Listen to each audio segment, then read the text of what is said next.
invite Jason Pearson now to come on to take a few minutes. I'll explain what he's doing.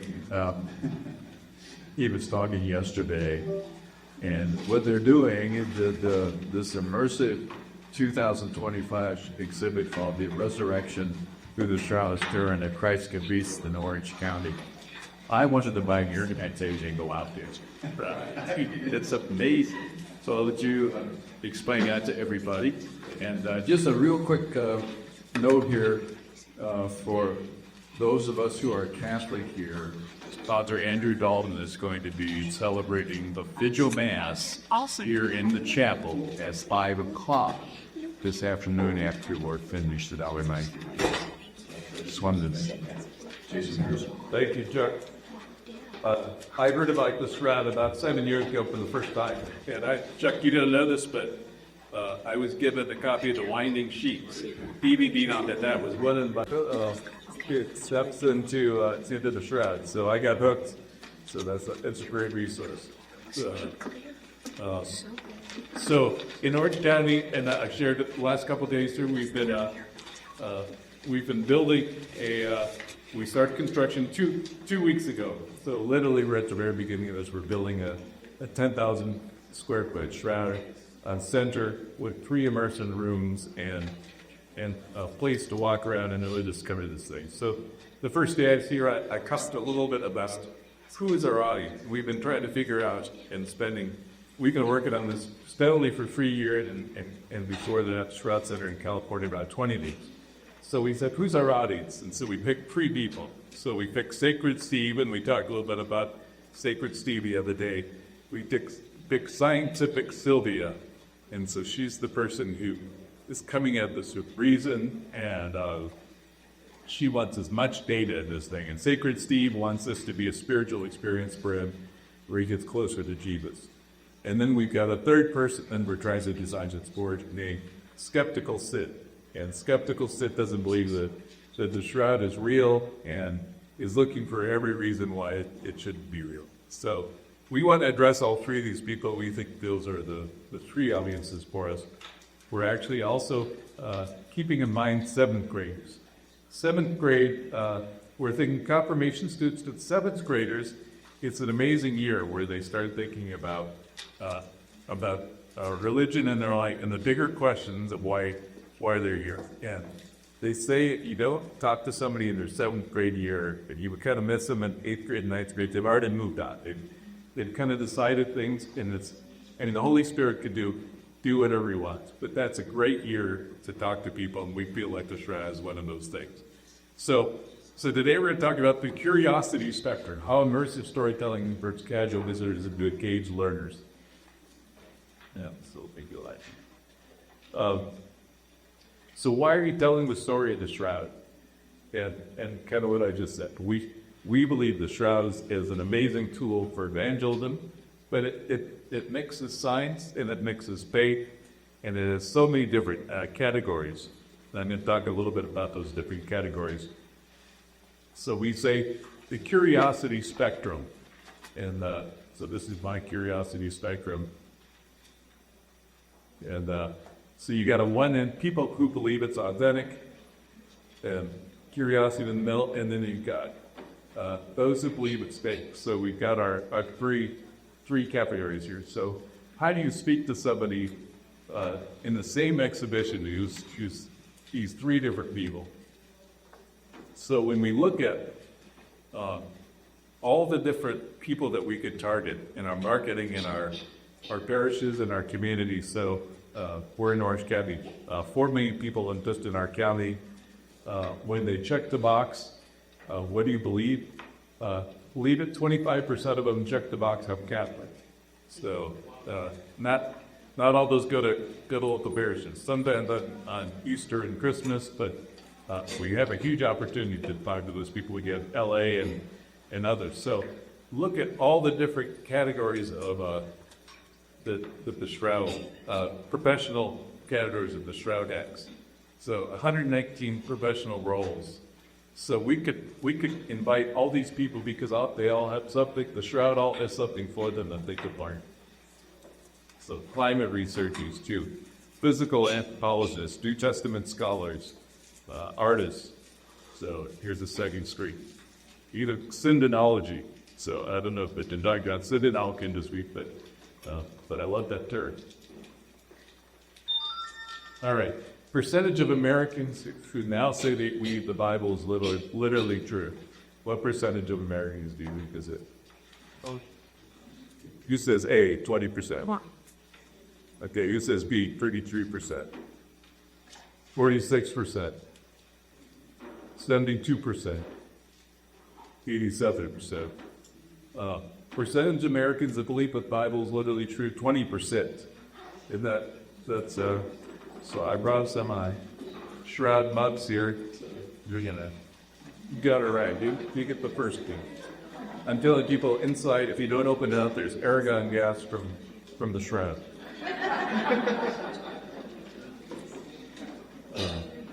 So yeah, 20%, buddy. Oh, I already did that.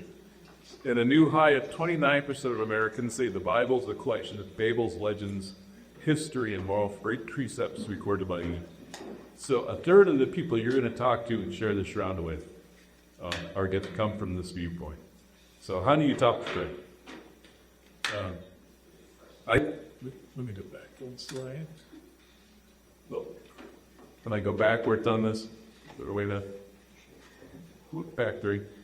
So what's going to get you curious about the Shroud?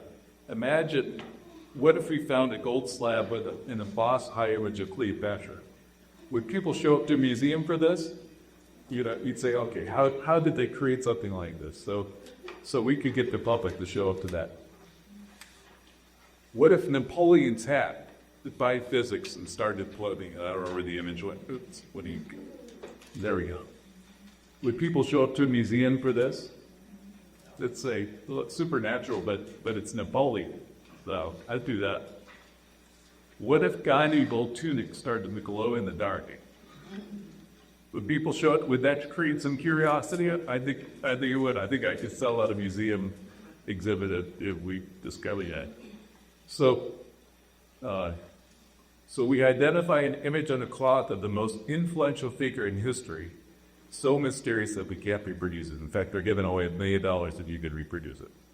So I think that's museum work, and I think we should be able to tell people or invite people to the talks on this, local exhibits and parishes, because I think it's an just the object itself is an astounding image. So what would make people curious to go to the museum on the Shroud? So what are these things? Who said, I'm more famous than Jesus, right? So, yeah, the John Lennon. But let's look at Jesus. Curiosity reason number one. This man was born to a virgin, all right? I mean, that in itself, if that's all we do about Jesus, that's pretty incredible. I mean, we don't have any way to explain that. Number two, this man performed supernatural miracles. And in our, so when we set out to do the Shroud Museum in Orange County, we said, before people can learn about the Shroud, let's teach them about Jesus. We need to know who Jesus is. We need to kind of have some affiliation, to develop some love to this guy.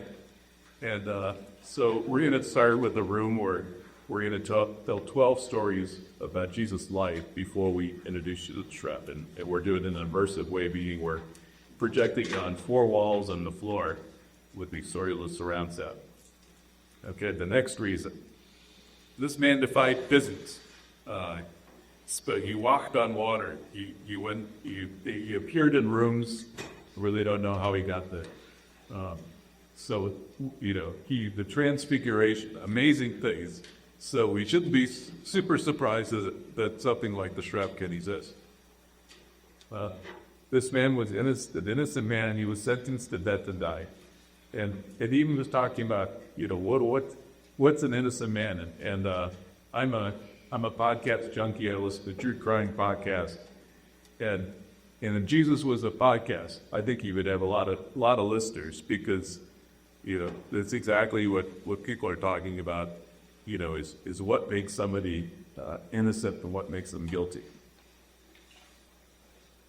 this man left a miraculous image of his body. Okay, so if that was it, I think that's museum worthy, but if that is it, that's not the end game. So the end game, or the end story is not only that this man came back to life. So to me, that makes it museum worthy. So not just that there's an image, but that the forward to the story is, and our friend Paula Harvey would say. So our first room in our museum is a 12-minute or 18-minute stories of Jesus. The second room is we introduce them to the Shroud, and we do that in the documentary format. But then the third room it doesn't end at the Shroud. So you walk into a third theater room, and we've got the walls projected with projectors just like this, but on all four walls. And it feels like you suddenly walk into a first century Jerusalem chapel with frescoes on the walls. And we picked, I think, 5 or 6 stories of Jesus post-resurrection, that then all of a sudden these frescoes are going to come to life. And so we looked at, okay, if we're going to create a museum, what other immersive things have been successful? And so the biggest one is Van Gogh. Thousands, in fact, it's $1 billion industry, the immersive industry, since maybe 7 years ago, they started doing this. They did a Da Vinci immersive museum, a Monet immersive museum, and they've kind of got through a bunch of different artists, and they've done some other ones as well. So we said, well, people like to go to that, they enjoy that. So our frescoes on the walls are going to be Michelangelo, they're going to be Da Vinci style, and we're going to do it close renderings that then hadn't come to life and tell the story of the post-resurrection. So, I do have a back button. Okay, well, thank you. Good Tory. So, and that not just he came us to life, but he's dying in your place. So we ask. Here are just some of the questions as we ask people. Okay, what about the Shroud would make it interesting to you? So, were there specific Jewish burial traditions? Where did the cloth come from? Why is the blood still red? So there's tons of questions around the Shroud that I think you can throw out there, and we throw them out to 7th graders and say, just enough to make them curious. And when I learned about the Shroud, our family became Catholic about 10 years ago. I'd grown up Protestant, never really heard about the Shroud. And my dad was a pastor, my grandfather was a pastor. But when he came into the Catholic Church, I met a good friend, and he was wise enough to not give me a book on the Shroud, not overwhelm me. He asked me 3 questions and about the Shroud. He says, "Do you know about Shroud of Turin?" He says, "You're an artist, and I do oil paintings." He said, "If you were going to go create a shroud, go figure out how would you do it." And he says, "But there isn't any paint and dye, isn't he?" He threw out a couple things. He said, "But go think about what would you do as an artist to go create this." And I think that was just enough for me. That I mentioned the other day. I think I ended up buying 26 books on Amazon on the Shroud. My wife would keep opening the mail and say, "Another one? Haven't you read them already?" So how do you communicate the Shroud to complete novelist? And if you were here the other day, I told you about the kid in youth group who said, after they read the Easter story, he said, "What? Jesus died? Nobody told me Jesus died." So percentage of adults if you could name all 4 Gospels, what do you think? Do you think it's 31%, 45%? So 31%. How did you think 31? You say, okay. 45%. Okay. 56%. Okay. 72%. 83%. It's actually 45. Who said 45? Over here? 82. Good.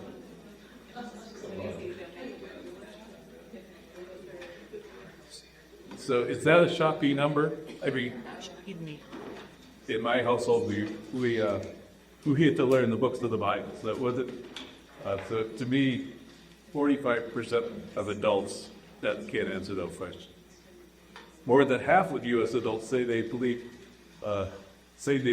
God is described in the Bible. So 54%, would be open to seeing a thing like this. I would say it would be on the less skeptical side. But 34% say they do believe that there is some higher power or spiritual force in the universe. But that's only about 1/3. So those numbers have definitely changed over the years. So why would immersive rooms work? And so we looked at tons of different ways to present the shroud. And in fact, we had lots of people say, the only way to present the shroud is to have a docent be in the room and answering questions and telling this. And we said that we want to reach 1 million people over the next 5 years to come through this exhibit. How many docents would we need to training to run it from 9 a.m. in the morning to 9 p.m. at night? And we figured we couldn't get a consistent story and get people engaged if we did the lectures. But we still do them in our community. We have tons of traveling exhibits. We have a retreat center where we bring kids out. We give presentations. We do 25,000 kids a year out at our Catholic retreat center. On Saturday night, they get a 1-hour lecture on the shroud. But we said to reach 1 million people, we need to do something that's going to be a little bit different. We chose, okay, what have they done with Van Gogh? But Van Gogh is just, you walk through a museum and you'll see images on the wall everywhere. How can we use this technology but actually tell a story? And so that's why we ended up with Immersive. And we said, okay, our first room, it's going to be 26 people at a time. You walk in, you sit down, and the walls will come alive. And it'll feel like you're in the middle of the Holy Land. It'll feel like you're underwater as Jesus is being baptized and you're looking up around and with the sounds.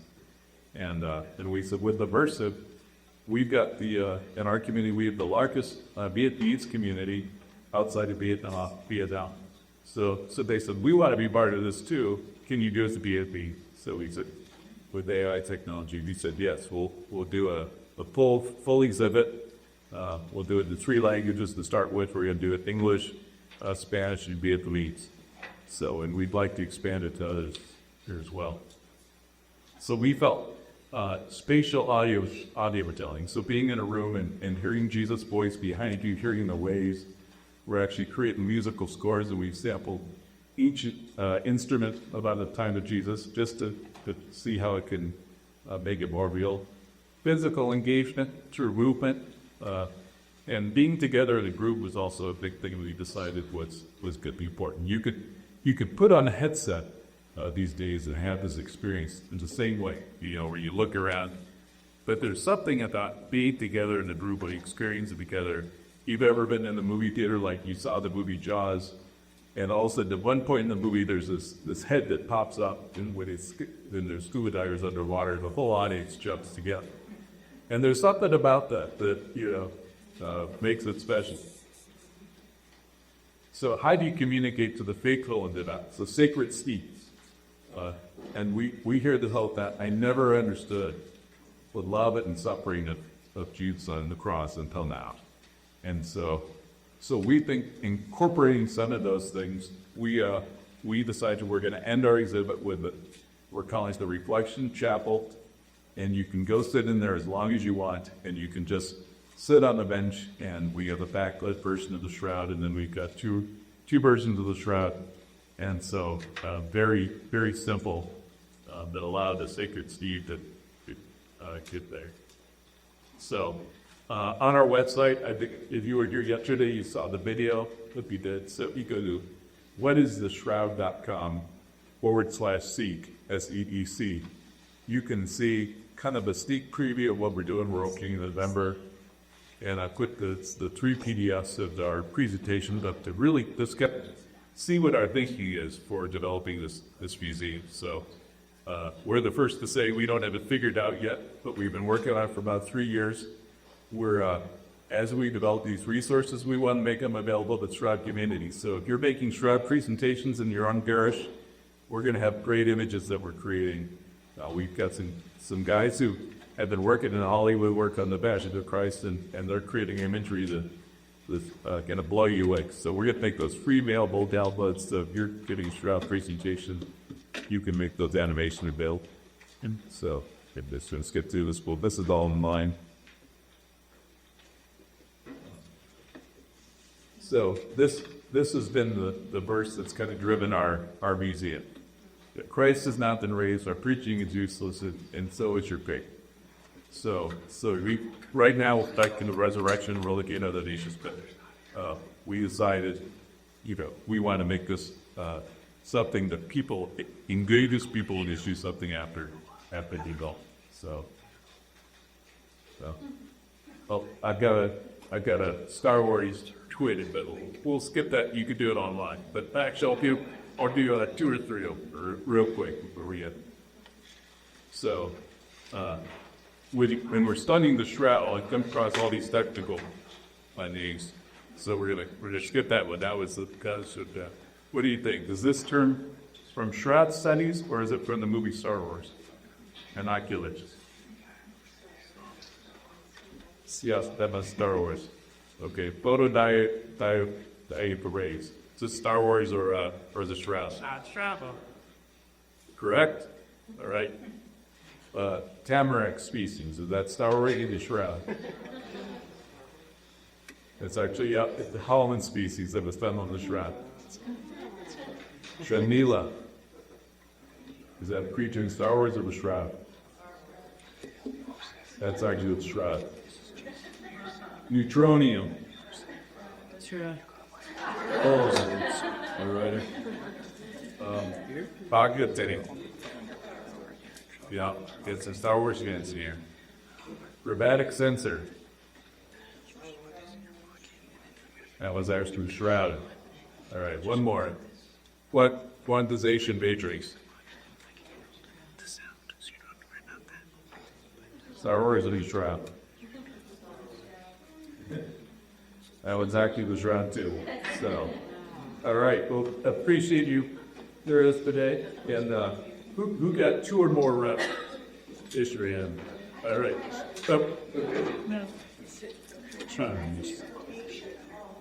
Oh, it's in Orange County, California. Yep. But we're licensing it, and we're working with county to bring to others available. Yes, sir. Thanks so much. So did the Holy Mighty Chiefs really make that makes a difference for you? It did, yes, and we've been handing it out. It's paid out at the end of this year. Right, yeah. So if you were in here earlier, part of our work as a Shroud is we created a documentary called The Wolf Finding Sheet, which humbly again did the link here, but get it, I guess, not you that. And humbly, I had no idea the needs to be pressure. It stuck to the eyes of the sick of an 18-year-old mouse who was sick, and we let him do the interviews. He does the voiceover, and he does the interviews with all of the experts. We call it the Holy Binding Sheet because that's what it was called before it got to Turin in 1578. And we're doing it for high school seniors, high school kids. So there's more cards over there. If you want to take one with you, you can download it. It should be no charge. holybindingsheet.com. And we're just trying to get them in front of kids. And Jason, I had an fight to you that they had that kind of an impact on you. Thank you for sharing it. So we'll be short, Greg, and Mark Antonacci will be up next. I made it. We're up here.